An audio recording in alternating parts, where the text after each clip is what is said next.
Good morning friends, welcome to my YouTube channel English easy. जी हाँ दोस्तों, English easy जो कि एक मोटिवेशनल वर्ड है। English easy that means English आसान है। इंग्लिश आसान है, इससे स्टूडेंट को सुनने से ही मोटिवेशन मिलेगा कि इंग्लिश कठिन नहीं बल्कि इंग्लिश आसान है। क्योंकि मैं खुद बिहार से हूँ, बिहार बोर्ड से मैंने मैट्रिकुलेशन किया हूँ, तो इस बात को अच्छी तरह से रियलाइज करता हूँ कि बिहार और यूपी के 90% बच्चों का मैथ तो बहुत ही स्ट्रांग होता है, किंतु इंग्लिश उतना ही वीक होता है, इंग्लिश उतना ही कमज़ोर होता है। और इसका जो मेन रीज़न है वो यह है कि जो हमारा एजुकेशन सिस्टम है उसमें इंग्लिश को पास मार्क्स रखा गया है। यानी हम सिर्फ पास मार्क्स ले आते हैं, यानी 100 में 30 भी आ गया तो काम चलेगा। और इस वजह से हम इंग्लिश पर उतना फोकस नहीं कर पाते हैं जितना कि अन्य विषयों पर करते हैं, जिसका परिणाम क्या होता है कि हम इंग्लिश में उतना इंटरेस्ट नहीं ले पाते हैं, इंग्लिश में उतना समय नहीं दे पाते हैं, जिससे हमारा इंग्लिश दिनों दिन वीक होते जाता है। कई कई स्टूडेंट तो ऐसे होते हैं जिन्हें मैट्रिकुलेशन तक इंग्लिश का स्पेलिंग भी लिखने नहीं आता है। तो इन्हीं सारे वजहों के वजह से मैंने सोचा कि क्यों ना हमारे पास जो है वो मैं यूट्यूब के माध्यम से अपने चैनल इंग्लिश इजी के माध्यम से आप लोगों तक पहुंचाऊं। क्योंकि मैट्रिकुलेशन के बाद जैसे ही हम कंपटीशन में बैठते हैं, जैसे air force, navy, army, banking, SSC और बहुत सारे कंपटीशन हैं जहाँ पर कि हमें इंग्लिश से दो चार होना पड़ता है। और तब हमें उस समय रियलाइज़ होता है कि काश मैं भी इंग्लिश जानता तो रिज़ल्ट कुछ और ही होता। तो इसी उद्देश्य की पूर्ति हेतु मैंने अपना चैनल इंग्लिश इजी को बनाया है, ताकि उसके माध्यम से आप लोगों तक इंग्लिश को पहुंचा सकूं, ताकि जो शहरों में रहते हैं, दूर दराज के क्षेत्रों में रहते हैं, जो पैसे के अभाव में या फिर समय के अभाव में या कहें संसाधनों के अभाव में इंग्लिश नहीं सीख पाए हैं, वो आज इस डिजिटल युग में यूट्यूब के माध्यम से इंग्लिश सीख सकें।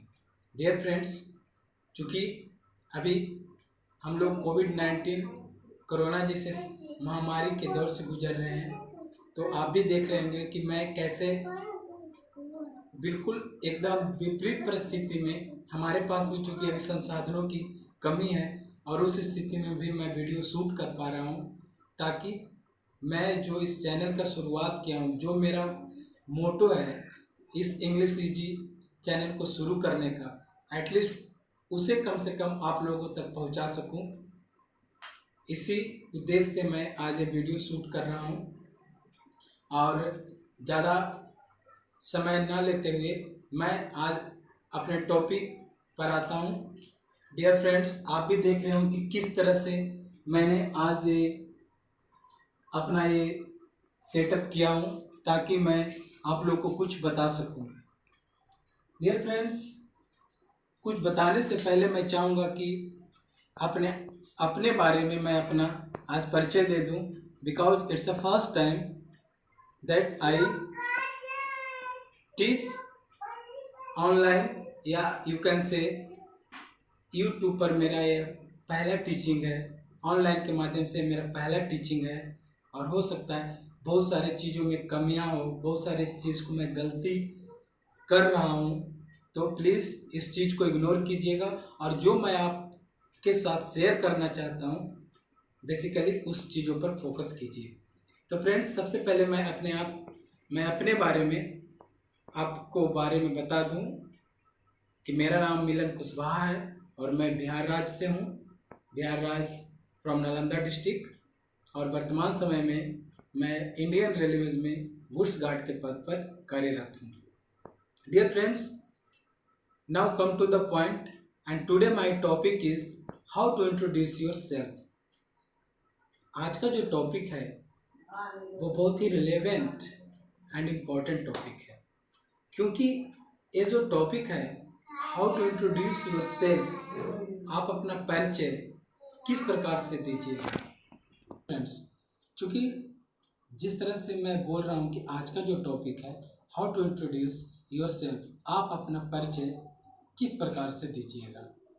तो आज का ये जो टॉपिक है वो मोस्ट इम्पॉर्टेंट है और इस चीज़ की ज़रूरत ना सिर्फ एक स्टूडेंट को बल्कि एक कॉम्पिटिटिव स्टूडेंट को, एक या आप कहीं इंटरव्यू देने जा रहे हैं या आप बैंकर हो या बिजनेसमैन हो, हर किसी को अपनी लाइफ में इसकी आवश्यकता अवश्य पड़ती है। इसकी आवश्यकता जरूर होती है कि आप अपने आप को इंट्रोड्यूस किस प्रकार से कर रहे हैं। तो हमारा आज का जो टॉपिक है वो बेसिकली इसी पर डिपेंड है, क्योंकि जब आप इंटरव्यू देने जाते हैं तो यदि आप इंटरव्यू का जो समय होता है उस बीच में यदि आप अपना इंट्रोडक्शन अच्छी तरह से कर पाते हैं तो बिलीव मी, विश्वास कीजिए कि आप अपने एक इंटरव्यू का एक बहुत ही अच्छी शुरुआत कर चुके हैं। और डियर फ्रेंड्स, बिलीव मी, जिस प्रकार से मैं बताऊंगा, जितने स्टेप्स को मैं बताऊंगा कि हाउ टू इंट्रोड्यूस योरसेल्फ, कैसे आप अपने आप को इंट्रोड्यूस कीजिएगा, तो यदि मेरे बताए हुए स्टेप को आप फॉलो कीजिएगा तो डेफिनेटली आप अपने इंटरव्यू का एक बहुत ही महत्वपूर्ण जो हिस्सा है उसे कवर कर पाइएगा। क्योंकि ऐसा कहा जाता है कि वेल बिगन इज, यदि आप समझिए आधा काम हो गया। तो now come to the point, today my topic is how to introduce yourself. Dear friends, जैसा कि मैं आज बता चुका हूँ कि अभी चूंकि मेरे पास भी संसाधनों की कमी है, क्योंकि अभी हम लोग लॉकडाउन से गुजर रहे हैं, तो जो भी हो उस स्थिति में ही बताने का प्रयास कर रहा हूँ। तो अभी हम अपना शुरू करते हैं कि how to introduce yourself. Dear friends, सबसे पहले यदि हम अपना परिचय देना चाहते हैं तो सबसे पहले ग्रीट वर्ड्स आता है, ग्रीट, जिसे हिंदी में बोला जाता है अभिवादन। जैसे कि हम हिंदी में बोलते हैं नमस्ते, प्रणाम, नमस्कार, उसी प्रकार से इंग्लिश में हम लोग बोलते हैं good morning, good afternoon, good evening या हाय, हेलो, हे, व्हाट्सअप। पर डियर फ्रेंड्स, हाय, हेलो, हे, व्हाट्सअप ये सब इनफॉर्मल तरीका है जो कि हमें अपने इंट्रोडक्शन के दौरान इसे यूज़ नहीं करना है। हमें अपने इंट्रोडक्शन के दौरान औपचारिक रूप में ही इंट्रोड्यूस अपने आप को करना है, फॉर्मल रूप से करना है। जैसे कि यदि आपका इंटरव्यू सुबह से लेकर 12 बजे दिन तक हो तो आप सबसे पहले गुड मॉर्निंग बोलिएगा, और 12 बजे दिन से शाम 5 बजे तक का समय में गुड आफ्टरनून, और शाम 5 बजे से इंटरव्यू उसके बाद हो तो आप गुड इवनिंग बोलिएगा। उसके बाद जो आता है कि ग्रीट वर्ड जब बोल दिए तो उसके बाद आपको अपना नेम बोलना होता है। तो नेम बोलने का 3-4 वे हम बताते हैं आपको, जिस तरह से आप अपना नाम बोल सकते हैं। जैसे कि दिस इज, आप दिस इज के बाद बोल सकते हैं दिस इज मिलन कुशवाहा, या आई एम मिलन कुशवाहा, या माई सेल्फ मिलन कुशवाहा, या my name is Milan Kushwaha, what ever your name is, आपका नाम जो भी हो, आप इन चारों में से किसी एक तरीके को से आप बोल सकते हैं। पर डियर फ्रेंड्स, यहाँ पर ध्यान देने वाली बात है कि आप अपने इंट्रोडक्शन में माई सेल्फ का यूज़ नहीं कीजिएगा, because myself is a possessive pronoun. ये पोसेसिव प्रोनाउन है और according to grammar possessive pronoun के तुरंत बाद हम नाउन का यूज़ नहीं करते हैं, वो ग्रामेटिकली इनकरेक्ट माना जाएगा। इसीलिए सबसे जो इफेक्टिव तरीका है अपना नेम बोलने का वो है माई नेम इज़। आपका नाम जो भी आप यहाँ पर बोल सकते हैं, जैसे my name is Milan Kushwaha. Dear friends, उसके बाद जब नेम हो गया तो फिर हम बोलते हैं प्लेस के बारे में, यानी स्थान, आप कहाँ से बिलोंग करते हैं। तो इसे भी हम 1-2 तरह से बोलने का बताते हैं। जैसे आई बिलोंग टू बोल सकते हैं, जैसे मैं बिहार का हूँ तो मैं बोलूँगा आई बिलोंग टू बिहार। आप यूपी से हैं, आप बोलिएगा आई बिलोंग टू यूपी। उसी प्रकार से हम इसे इस तरह से भी बोल सकते हैं, आई एम फ्रॉम बिहार या आई एम फ्रॉम यूपी। और यदि आपका इंटरव्यू बिहार में ही हो रहा हो, तब आप कैसे बोलिएगा, हिंदी में क्या बोलिएगा कि मैं बिहार से ही हूँ। तो उसी चीज को इंग्लिश में कैसे बोलना है, I belong to Bihar itself. क्या बोलना है, I belong to Bihar itself. इसका मतलब ये हुआ, या I am from Bihar itself, या बोलेंगे I am from UP itself. यानी जिस जगह पर आपका इंटरव्यू हो रहा है और उसी स्टेट से आप बिलोंग करते हैं, तो आप बोल सकते हैं आई am from Bihar itself. Okay. And आता है फैमिली, यानी फैमिली के बारे में हमें बताना है। यानी फैमिली के बारे में जब आप बताते हैं तो आप कुछ चीज़ों को आप बिल्कुल याद कर सकते हैं। जैसे in my family apart from my parents I have. अब यहाँ से डॉट डॉट डॉट्स जो भी आपको बोलना है, जैसे in my family apart from my parents I have 2 elder brothers and 1 younger sister, या in my family apart from my parents I have 2 elder sister and 1 younger brother।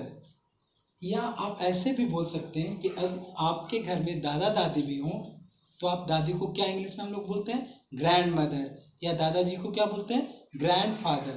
तो हम यहाँ पर बोल सकते हैं कि in my family apart from my parents and grandmother, क्या बोलेंगे, ग्रैंड मदर या grandfather, I have 2 elder brothers and 1 younger sister। Okay. And now qualification.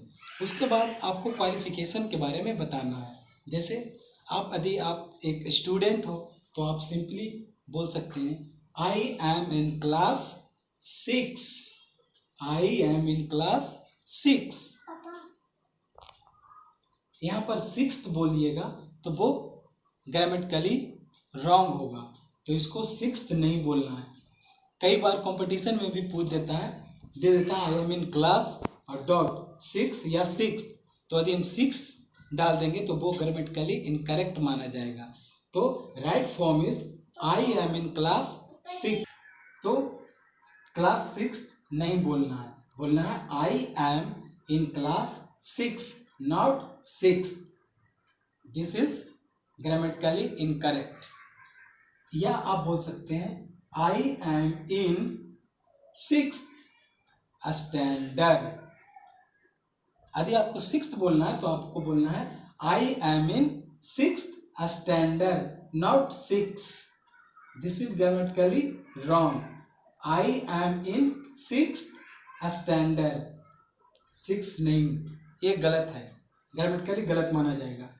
या आप ग्रेजुएट हैं, पोस्ट ग्रेजुएट हैं, तो आप बोल सकते हैं कि आई एम ए ग्रेजुएट या I am a post graduate. या फिर आप इसे इस तरह से भी बोल सकते हैं कि यदि आप बीटेक कर रहे हैं या फिर पीएचडी हैं, तो आप बोल सकते हैं कि I am BTech in physics कर सकते हैं, केमिस्ट्री कर सकते हैं, इंग्लिश कर सकते हैं कि I am BTech in physics, I am BTech in English, या I am PhD in English, या I am PhD in biology. किसी भी तरह से कर सकते हैं। और एक और तरीका है कि अभी आप बीए कर ही रहे हैं या फिर आप बीएससी कर रहे हैं, तो आपको बोलना आई एम परसुइंग। जो चीज़ आप कर रहे होते हैं उसके लिए परसुइंग वर्ड का यूज किया जाता है। आई एम परसुइंग बीए या I am pursuing BSc. Okay. एक तरीका और है, या हम बोल सकते हैं कि I am in BSc second year, या I am in BSc first year. I am in BSc first year. Okay. अभी तक जो हमने बताया, greet, name, place, family and qualification, यहाँ तक यदि आप एक स्टूडेंट हैं तब यहाँ तक आपके इंट्रोडक्शन में इतने सारे वर्ड्स का यूज़ करना, इतने सारे greet, name, place, family and qualification. और उसके बाद जब आप स्टूडेंट लाइफ से ऊपर उठते हैं और अपने जॉब के लिए आप इंटरव्यू देने जाते हैं, तो वहाँ पर आपको एडिशनल क्वालिफिकेशन या एडिशनल स्किल्स के बारे में भी बोलना होता है। जैसे आई have done 6 month basic computer course from, institute का नाम, जिस इंस्टीट्यूट से आप किए हैं उस इंस्टीट्यूट का नाम बोलना है। इन, उसके बाद ईयर बताना है कि आप कौन से ईयर में किए हैं। I have done 6 months basic computer course from Infotech in 2000, इस तरह से आप बोल सकते हैं। या I have done 6 month course या डिप्लोमा ऑन, यहाँ पर कोर्स का नाम देना है, जैसे हम बोल सकते हैं DCA बोल सकते हैं। फ्रॉम, इंस्टीट्यूट का नाम, इन्फोटेक कर देंगे, इन्फोटेक इन 2000। तो इसको हम इस तरह से बोल सकते हैं कि I have done 6 month course या diploma on DCA from Infotech in 2000। Okay, इसके बाद आपको एक्सपीरियंस के बारे में बोलना है, यानी आपके पास एक्सपीरियंस है कि नहीं। तो इसे कैसे बोलना है कि अभी आप just higher qualification, higher degree लेकर आप कॉलेज से, इंस्टीट्यूट से बाहर निकलें और आप इंटरव्यू के लिए जाते हैं, तो आपके पास कोई एक्सपीरियंस नहीं है, तो simply you can say, simply आप बोलेंगे I am a fresher, I am a fresher. और अभी आपके पास कुछ एक्सपीरियंस है, जैसे आई have 2 years experience in work name. Work name के नाम बताना, जैसे आप वर्क नेम वेब डिज़ाइनिंग बोल सकते हैं कि I have 2 years experience in web designing, या I have 2 years experience working with, या इन कोई कंपनी का नाम जैसे टाटा, HCL, एज ए या एन, और यहाँ पर पोजीशन का नाम बताना है। जैसे आप उस संस्था में आप ऑफिसर हैं तो आप बोलिएगा एन ऑफिसर, आप मैनेजर हैं तो बोलिएगा a manager. I have 2 years experience working with Tata as an officer. Okay, and now friends, experience के बाद जो आता है वो है हॉबी। आपको हॉबी के बारे में बताना है। This is a very interesting. आप अपने हॉबी को कई तरह से बता सकते हैं, जैसे my hobby is listening to music. कई बार मेरे कई फ्रेंड्स से सुनने के लिए मिलता था कि लिसनिंग के बाद टू का यूज़ नहीं होता है, लेकिन नहीं, लिसनिंग के बाद टू का यूज़ करना है। This is a correct way. Okay, तो मैं बोल सकता हूँ कि my hobby is listening to music, या my hobby is reading books, या माई हॉबी इज डांसिंग, या my hobby is playing cricket, या my hobby is cooking. Okay, इसी को आप एक तरह के और बोल सकते हैं। जहाँ पर आप माई हॉबी बोल रहे हैं उसके जगह पर आप आई लव बोल सकते हैं कि I love reading books, I love dancing, I love playing cricket, I love cooking. Okay, और कई बार ऐसा होता है कि हमारे हॉबीज जो होते हैं वो मोर देन वन, एक से अधिक होता है, तो उसे हम इस तरह से बोलेंगे कि my hobbies are listening to music and playing cricket. या यहाँ पर ऐसे भी बोल सकते हैं माई हॉबीज की जगह पर I love listening to music and playing cricket. Okay, और लास्ट का जो पार्ट आता है वो है एंड। आप अपने इंट्रोडक्शन को एंड कैसे कीजिएगा, तो लास्ट में बोलना है कि that's all about me, thank you. आपको जो आपका इंटरव्यू ले रहे हैं उन्हें लास्ट में थैंक यू भी बोलना है। ओके, तो डियर फ्रेंड्स, इस तरह से आज का जो टॉपिक था कि how to introduce yourself, तो ये जो हम 5-6 स्टेप्स जो बताए हैं, तो डेफिनेटली यदि आप इस स्टेप को फॉलो करते हैं तो डेफिनेटली आप अपने इंटरव्यू का एक वेरी इम्पॉर्टेंट, बहुत ही महत्वपूर्ण हिस्सा का आप एक इम्प्रेशन जमाते हैं और आप अपना इंटरव्यू का एक अच्छी शुरुआत करते हैं। डियर फ्रेंड्स, चूँकि मैंने शुरुआत में ही जैसा आपके बताया कि अभी चूँकि लॉकडाउन चल रहा है तो संसाधनों की कमी की वजह से मुझे इस तरह से वीडियो शूट करना पड़ा।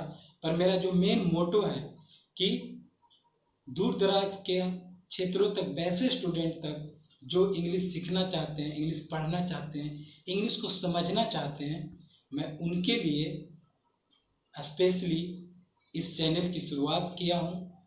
ये चैनल आपका है, आपका अपना इंग्लिश इजी चैनल है, जिस पर आपसे जुड़ी हर प्रॉब्लम्स को, जो भी इंग्लिश का आपका प्रॉब्लम है उसे इसमें दूर करने का प्रयास किया जाएगा। तो डियर फ्रेंड्स, यदि आज का वीडियो मेरा अच्छा लगा हो तो प्लीज़ लाइक करें, शेयर करें और सब्सक्राइब करें। और till then, bye bye, see you, stay home and stay safe.